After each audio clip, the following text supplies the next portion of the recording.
நெய் சைவம் தானா? என்னங்க நீங்கள் புதுசாக கொண்டு வந்து போடுறீங்க? ஆக்சுவலி பால் அதிலிருந்து நெய் எடுக்கிறோம், சரிங்களா? பால் ஏன் வந்து ஒரு பொருளை எப்போ சைவம்னு சொல்லலாம் தெரியுமா? எந்த ஒரு உயிருக்கும் தீங்கு இல்லாமல் அதிலிருந்து பெறுறதுனால தான் அதை சைவங்கிறோம். இப்போ ஒரு மாடு வந்து பால் தருது, அதிலிருந்து நெய் எடுக்கிறோம், எல்லாமே பண்ணுறோம். ஆனால் அந்த மாடு நாளைக்கு பால் வற்றி போன பிறகு என்ன பண்ணப்படுது? அடிமாட்டுக்கு அனுப்பப்படுகிறது. அப்போ அடிமாட்டுக்கு அந்த மாடை அனுப்புறது, நம்ம அதிலிருந்து எல்லா பலனையும் அனுபவிச்சுட்டு அதை அடிமாட்டுக்கு அனுப்புறது சரியா? இதுக்கு ஒரு தீர்வு நம்மளோட ரிலிஜியனில் இருக்குது. எப்படின்னா, எல்லா கோவில்கள்லையும் கோசலம்னு ஒன்று இருக்குது. உங்களுக்கு கோசலம்ன்ற ஒன்று கேள்விப்பட்டிருக்கீங்களா? இல்லை. இருக்குது. எல்லா கோவில்கள்லையும் கோசலம்ன்ற ஒன்று இருக்கும். என்னென்னா, அங்கே மாடுகளை வச்சு பராமரிக்கணும். எப்போ பராமரிக்கணும்? அந்த மாடு பால் கொடுத்தாலும் பால் கொடுக்குற காலத்திற்கு அப்புறமுமே பராமரிக்கணும். இதுக்குன்னே கோவில்களுக்குரிய நிலங்கள் ஒதுக்கப்பட்டிருக்கும். அந்த நிலத்திலிருந்து வந்த வைக்கோல்கள் இந்த மாதிரி விஷயங்களை வந்து அந்த மாட்டுக்கு போட்டு அதை காலம்பூரா வந்து அதை பாதுகாக்கணும்.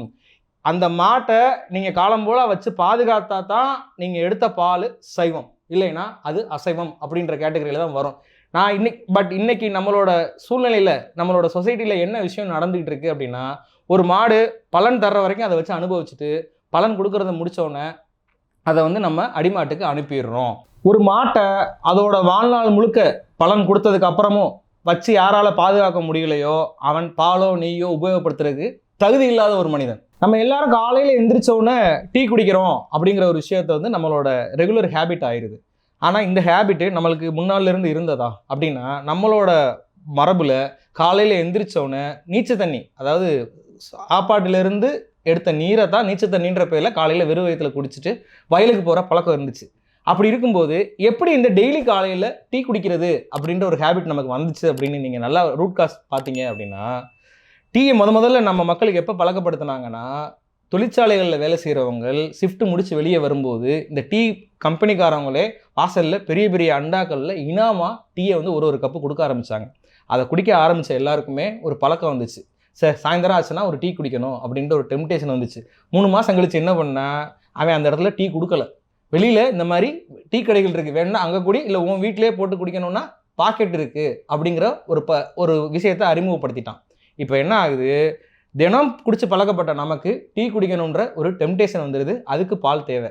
இது மட்டும் இல்லை, ஒயிட் ரெவல்யூஷன் அப்படின்ற ஒரு விஷயம் வரும்போது பாலோட தேவைகள் ரொம்ப ரொம்ப அதிகமாகுது. அப்போ பாலோட தேவைகள் எப்பப்பெல்லாம் அதிகமாகுதோ, ஃபார் எக்ஸாம்பிள் எனக்கு பால் வேணும், நெய் வேணும், பன்னீர் வேணும், எனக்கு பால் இருந்தால் தான் உடம்புக்கு ஹெல்த்து அப்படிங்கிற ஒரு விஷயத்தை நிறுவ ஆரம்பிக்கும் போது என்ன ஆகுது, பாலோட கன்சம்ஷன் ரொம்ப ரொம்ப அதிகமாக தேவைப்படுது. அப்போ அதற்காக என்ன பண்ணுறோம், டெய்ரி இண்டஸ்ட்ரி ரொம்ப பெருசாகுது.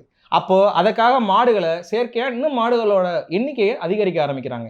அப்போ அதிகரிக்க ஆரம்பிக்கும் போது இந்த எல்லா மாடுகளையுமே அது பலன் கொடுக்கறத நிறுத்தினதுக்கப்புறம் அதோட வாழ்நாள் முழுக்க வச்சு பாதுகாக்கிறதுன்றது முடியுமா? முடியாது. அப்போ அந்த மாடெல்லாம் எங்கே அனுப்பப்படுது? அடிமாட்டுக்கு அனுப்பப்படுது. ஸோ இது எல்லாமே ஒரு ஈகோசிஸ்டத்துக்கு கீழே இருக்குது. பட் நம்மளோட ரிலிஜியன் இந்த விஷயத்தெல்லாம் சொல்லலை. இப்போ பால் சாப்பிட்றதுல இந்த மாதிரி விஷயங்கள்லாம் இருக்குது அப்படின்னு ஆர்கியூ பண்ணால் மக்கள்கிட்ட இருந்து வரக்கூடிய கேள்விகள் என்னவா இருக்கும்? கிருஷ்ணர் காலத்தில் பால் சாப்பிட்டாரே, அவர் சாப்பிட்டதெல்லாம் சரியா அப்படின்னு வரும். கிருஷ்ணர் காலத்திலலாம் மாடுகளை அதன் வாழ்நாள் முழுவதும் வைத்து பராமரிப்பதற்குன்னு உரிய இடங்கள், கோசலங்களில் மாதிரி இடங்களில் வச்சு பராமரித்தாங்க. அப்போது அந்த பால் வந்து ஒரு எத்திக்கலி ஒரு கரெக்டான விஷயமா இருந்துச்சு. இன்றைக்கு யாராலையாவது ஒரு மாட்டை அதோட வாழ்நாள் முழுவதும் வச்சு பாதுகாக்க முடியுமா?